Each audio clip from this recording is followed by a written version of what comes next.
Welcome to Orange County Power Players, where we spotlight the personal, professional, and financial success stories of OC's top leaders. Here's your host, Danny Flores. All right. Today we have Dr. Neil Patel as a guest on our podcast. He is a physician specializing in geriatric population. He volunteers at the Listonic Clinic lecturing and will begin presenting at the Alzheimer's of Orange County. He serves as the president of Young Physicians section of the Indian Medical Association of Southern California. His passions include serving his community and finding a holistic approach to treat his patients. He is also fluent in English, Spanish, and Gujarati. Dr. Patel, thank you so much for coming onto our podcast and sharing your insights. Do you want to just to start off give us a quick snapshot of what you do and how you go about that? Sure, absolutely. Well, first of all, thank you, Danny, for having me. Very excited to be here. And yeah, as Danny mentioned, I'm a doctor by trade. I currently have a private practice in the city of Orange. Most of my patients, I see adults. Majority of my patients are geriatric based. I'm very big on preventative, holistic options. I'm not opposed to the typical Western medications and pharmaceuticals, but there's a lot of power within the mind and a lot of power within the body. So my goal is to empower my patients to help themselves before I need to help them. And I've been very fortunate, very blessed to have this office. So I like to give back. As you mentioned, I like to volunteer. Actually, you can't see it, but right across the street is the main clinic, the Listonic Clinic. There are a group of like 10 different clinics in Southern California, fully funded by different entities. And I do lecturing and educational talks as well. Thank you so much for that. I think if you remember when we met, I think you had just been a physician for about a year, potentially. You were just starting out. And it looks like you've done so much since then. But also, I have a question. There's a lot of competition. I guess you're not the only physician out there. You're not the only one trying to establish yourself. What sets you apart from everybody else and allows you to do what you do and serve the community that you do? And then also what comes easy to you and that others find challenging? Yeah, a couple things. I think what sets me apart is kind of the way I practice. I wouldn't say it's completely out of the norm, but I grew up in a household where medication was not the first option. So I grew up herbal remedies, kind of heal yourself. I'm grateful I had that experience so I could translate it into my current experience with my patients. So that has been big in terms of I'm always researching what else can I do for my patients. So I really try to kind of keep my eyes out for other alternatives. The truth is I have a private practice. I have that luxury that I can prescribe and suggest things I may not be able to if I work for maybe a bigger organization. So that gives me a lot of flexibility. My patients are also interested in this holistic approach. For me, what comes easy, I would say, is ability to communicate and explain things in a relatively simple manner. That's why I like family medicine. If you talk in the medical community, primary care is not highly sought because it's a lot of paperwork, a lot of talking to people, patients, explaining things. I personally enjoy it. I've always liked it. I think I'm good at making sense of what is so complex medically. And that's why I feel I like to educate the public. Right. And it also seems like a different approach of not having to take so much medicine, right? Medicine could be good for you, but at the same time could have some side effects that might mess something else up. Is that correct? Absolutely. I always tell people, okay, you can take medicine, you can take this, but I said there's two side effects you can have. You can have the side effects of medicine or the side effects of unhealthy living. So you will have to choose which side effects you want. And I always tell people, our patients, I say, pills are always going to be there. It's not going away anytime soon. So might as well try what's in your power worst come to worst, we still have a backup. Right, right. And I think that would potentially keep everybody healthier longer, right?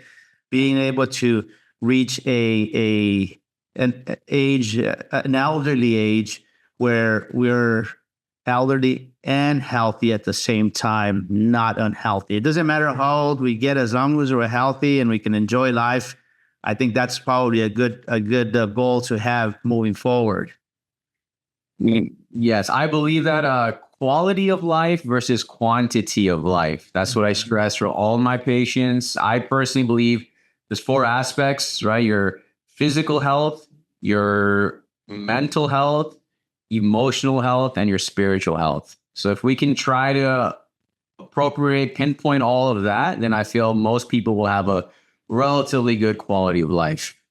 Right, right, which is key, right? Which is key. We're here. It's a one-time deal. Life is short. Might make it the best that we can, health-wise, relationship-wise, life-wise, everything, right? All counts. Yep. Exactly. And that's super cool that you can be a contributor into somebody's life on the medical side. Yes. And that you take so much care in trying to come up with holistic solutions for your patients. Yeah, I believe it. And I always think, what if I'm the patient? Who's to say I won't be a patient one day? So I better make sure I know what I'm talking about. And if I'm ever in a situation where I'm a patient, I want to be offered every possible option there is besides, hey, you got this issue, take a pill, I'll see you like in 3 months. So if I ever was in that situation, I want whoever I come across to feel comfortable, they can talk to me, that I will do everything I can to help them in the best of my ability. Yeah, no, that's great. That's great that you do that. Now, we can potentially have 2 audiences of listening to you. You can have other physicians potentially listening to you, but you can also have patients, right? Potential patients. We're all a patient somewhere, right? That's the thing. Now, if somebody is listening and physician or patient, what suggestions do you have? Maybe the physicians and what they can do better, or how they can shift and give better remedies. And patients, what can they do to potentially, kind of a bad thing, but to kind of not have to see you? And that's good and bad at the same time, in a sense. Yeah, great question. I think as a physician aspect, it's really important to stay open-minded. I understand a lot of physicians are under a lot of stress, time commitments, time restraints if they work different places. But the biggest thing is you have to listen to your patient. Your patient knows themselves better than I do, better than their family does.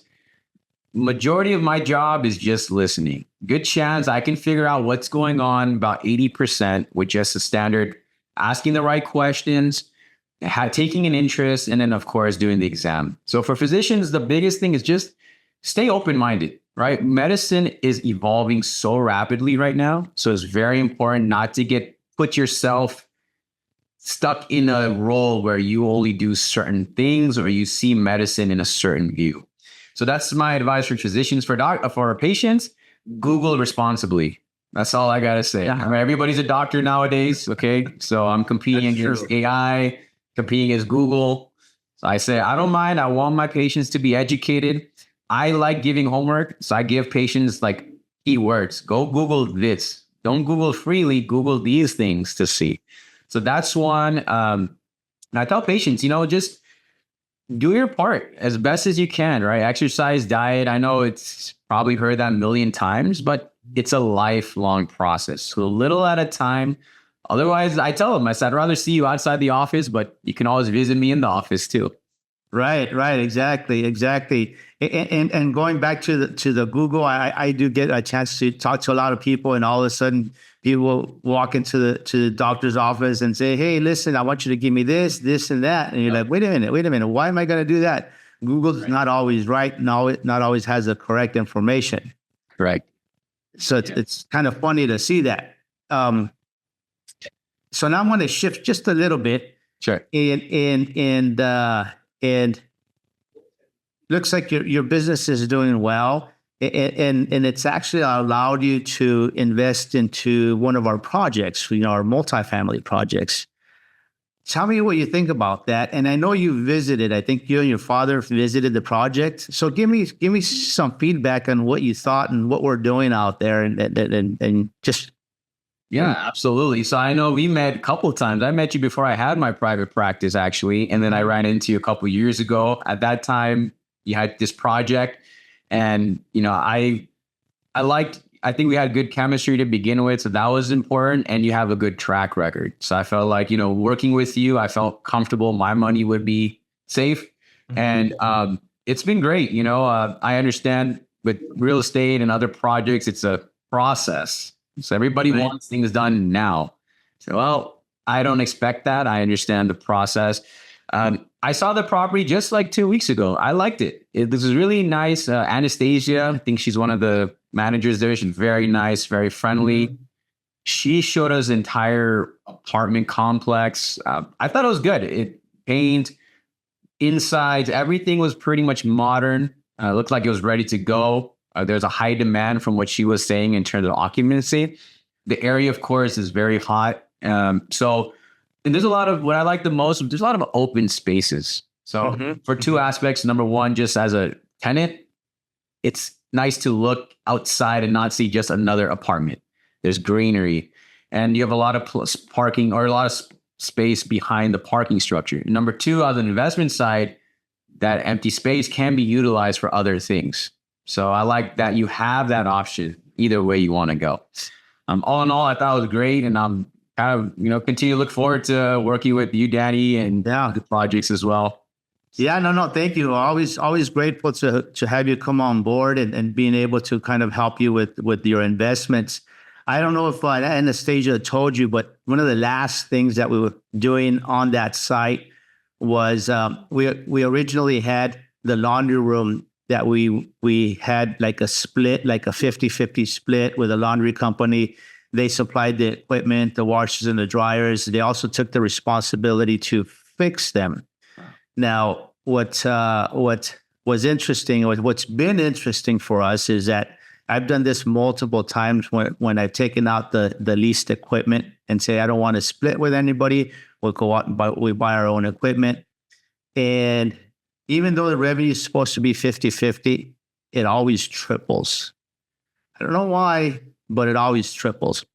So we had a larger laundry room. And in this case, we didn't put washers and dryers inside the units, but we just finished changing out the equipment. We bought our own equipment.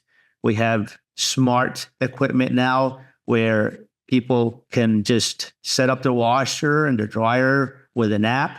Super simple. It tells them they can be in their apartment. They can look at the app and they say, okay, there's plenty of machines available that are not being used and dryers. So they can actually see that there's availability. So they don't have to come downstairs with their laundry. And then all of a sudden they find that it's full. And then they can go ahead and they pay electronically. So there's no money being exchanged anymore. Funds go straight into our account. So we wanted to make it easier and more accessible with better service for the tenants. For us, we just got our first report this week, and we are on track to triple the revenue, which is what we've always done. So I think we were getting about $1,000 a month on the laundry room. Now we're on target to get about $3,000, which is more revenue, more returns for everybody on a refi. It gives us more loan dollars. And so we're really happy about that, being able to do that for our residents and for our investors, guys like yourself.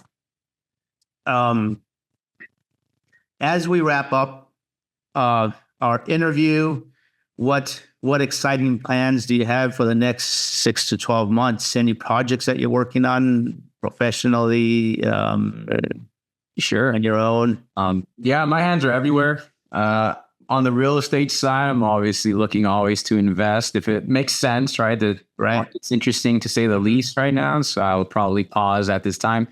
I love multifamily. I like senior living as well, since I am basically in that space already on the medical side.